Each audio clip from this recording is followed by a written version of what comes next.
வாழ்வோம் வாழ்விப்போம். மாத்துக்கான உடனே தொப்பி வச்சுட்டு போறது, மொட்டை அடிச்சுட்டு போறது, நேற்று வர பேண்ட் போட்டிருந்தா இன்னைக்கு வேட்டி தான் கொடுப்பேன், அது இல்ல மாற்றம். குணமாற்றம் தான் பெரிய மாற்றம். மனமாற்றமே மிகப்பெரிய மாற்றம். நீ மட்டன் சாப்பிட்டா என்ன, தயிர் சாதம் சாப்பிட்டா என்ன, என்ன ஏனமா பிடிச்சதை சாப்பிடு. அது எலிக்கறியோ பாம்பு கறியோ பிடிச்சிருந்தா சாப்பிடு. பாம்பு கறி சாப்பிட்டவன் வாழாமையா இருக்கான், வசதியா இல்லாமல இருக்கான், நம்மளை விட அவன் கலரா இருக்கான். யோசிச்சு பாருங்க. சீனக்காரெல்லாம் எப்படி இருக்கான்?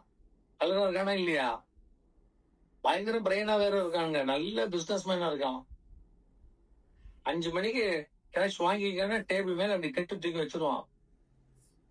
நோட்டெல்லாம் அப்படி மடிச்சு மடிச்சு மடிச்சு தான் போட்டுருவோம். ஒவ்வொரு நோட்டையும் மடிச்சு ரப்பர் பேண்ட் போட்டு அப்படி தூக்கி வச்சிருவான். அவ்வளவு பந்தாவா இருக்கும். அவன் பாம்பு திங்கிறான்னு சொல்லிட்டு, ஐயோ நான் சைவம் தான், கீரையை தவிர ஒண்ணுமே திங்க மாட்டேன். என்ன கட்ட, நீ கடை வாங்கிட்டுல இருக்க காலையில் அரிசிய. இதுக்கு அதுக்கு சம்மந்தமே இல்லை. அதை தான் நான் சொல்ல வரேன். தேவையில்லாதெல்லாம் குப்பைகளை இழுத்து வச்சுக்கிட்டு நீங்க அது ஒரு பெரிய தத்துவமா நினைச்சிட்டு ஏமாந்துடாதீங்க. அறிவுபூர்வமாக வாழுங்க. மனம் என்பது நான் உங்களுக்கு சொல்லுவது அது பெட்டகம். மனதெல்லாம் நீங்க ஒண்ணும் பண்ண முடியாது. அதுல இருக்கக்கூடியது அந்த நடைமுறைகளை மாற்றாதான் மனம் மாற்றம். மனதை மாற்ற முடியாது. அதுல இருக்க புக்கு அப்படிதான் இருக்கும். அதுல இருக்க எழுத்து இருந்துகிட்டே இருக்கும். பட் அத என்ன பண்ணணும்? எரேஸ் பண்ணணும். Can it possible? நமக்கு வாய்ப்பு இல்லை. அப்ப என்ன பண்ணணும்? யாரு ரப்பர் வச்சிருக்கிறாரோ அவங்க கையில கொடுத்துட வேண்டியதா, சாமியில அழிச்சு கொடு. அப்ப அவர் என்ன பண்ணுவாரு? நான் அழிக்கிறேன், அழிச்ச மாதிரி நீ தப்பு பண்ண கூடாதுல்ல, அதுக்கு எனக்கு சத்தியம் பண்ணி கொடு.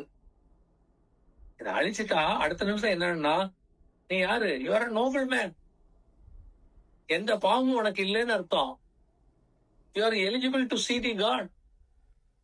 அடுத்த நிமிடம் நீ இறைவனை பார்க்கலாம், இறைவன் போகலாம், பிறப்பு இல்லாம மாறலாம் இருந்தா அப்ப எப்படி இருக்கணும்? You must prepare. அப்ப நீ இப்பவே என்ன பண்ணணும்? எனக்கு சத்தியம் பண்ணி கொடு. ஈச்சை வாங்கும்போதெல்லாம் அப்படிதான் கொடுக்கணும். சத்தியம் வாங்கிட்டு தான் கொடுக்கணும். அதை மீறி நடக்கிறவங்களுக்கு அப்பப்ப தண்டிக்கணும். அப்படிலாம் உண்டு. அகஸ்திய தீச்சை கொடுக்கும்போது சொன்னாராம், நான் சொல்றதை கேட்டு நடக்காம பண்ணா தலை வெடிச்சிருவாங்க. வெடிச்சு செத்துருக்காங்க. அது மாதிரி ஒரு டீச்சர் கொடுக்கறதே நிறுத்திட்டார். எதுக்கு இந்த நாய்களை கொல்லணும்? இதுதான் நிக்க மாட்டாங்க.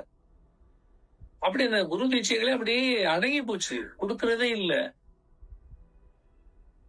நான் கொடுக்க ஆரம்பிக்கிறேன்னா வந்து வாங்குறவங்க எல்லாம் சாதாரண ஆள்கள் இல்ல. இன்னைக்கு வந்து மண்ணில பார்க்க இருக்கலாம், ஏற்கனவே அவங்க பாடுபட்டவர்கள் இந்த கர்மால இருக்கிறாங்க.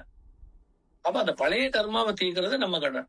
ஏன்னா இறைவா இறைவா இறைவா ஒவ்வொரு ஜென்மால அழுது வேண்டி அப்படிதான் இப்ப வரேன். என்கிட்ட வரும்போது முதல் விஜயலட்சுமின்னு ஒரு அம்மா, அதுதான் அங்க சென்னையில வாங்கும்போது டீச்சர் அந்த அம்மாவுக்கு ஒண்ணுமே தெரியாது. அவன் வீட்டுக்காரன் வந்து நம்மகிட்ட டீச்சர் வாங்குறதுக்கு அந்த பொண்டாட்டியும் கூப்பிட்டு வந்தான். அவங்க வீட்டுல வச்சுதான் டீச்சர் கொடுக்க ஆரம்பிச்சேன். ஞானவழி ஆனந்த வீடு ஆரம்பிச்ச பிறகு முதல்ல சென்னையில வச்சுதான் அவங்க வீட்டுல வச்சு.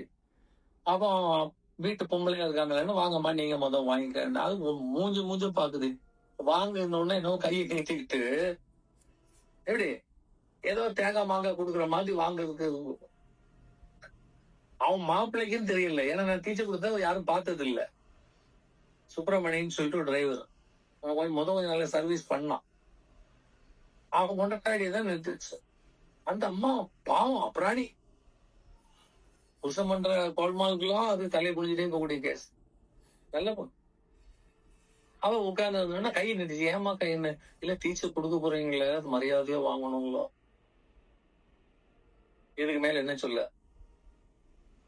அதனாலதான் கண்ணை பூத்துன. இது வந்து வாங்குத யாரு இதுன்னு பார்த்தா பல ஜென்மங்கள் தவம் பண்ணி வேண்டி வாழ்க்கையில இப்ப இந்த பிறவியே நம்மளை பாக்குறதுக்காக இது எடுத்தது. அவ டீச்சர் வாங்கணும்னா அவன் மாப்பிள்ளையே நம்மள்ட்ட வந்து சேருவான். தேசி தான் ஒரு கூட்டிட்டு வந்தான் அவனை, தேசி ஃப்ரெண்டு. யோசிச்சு பாருங்க. ஏதோ ஒரு லிங்க் இருக்கும், அந்த பழைய லிங்க் இல்லைன்னா வர முடியாது. டீச்சர் வாங்குச்சு. அதுக்கு பிறகு 2 நாள் கழிச்சு அந்த அம்மாட்ட கேட்டேன் இருக்கேன். என்ன அறியாமலே ஒரு சந்தோஷம் இருக்குங்க. ரொம்ப சந்தோஷமா இருக்கு. நீ அவன் மந்திரத்தை சொல்லிட்டு தான் நைட் எல்லாம் படுப்பேன். யோசிச்சு பாருங்க. அப்போ உங்களுக்கு அந்த இறையை காண வேணும், இறையத்தை செல்லணும்னா நாம எப்படி இருக்கணும்? பரிசுத்தமானாதான், இல்லைன்னா சேர முடியாது.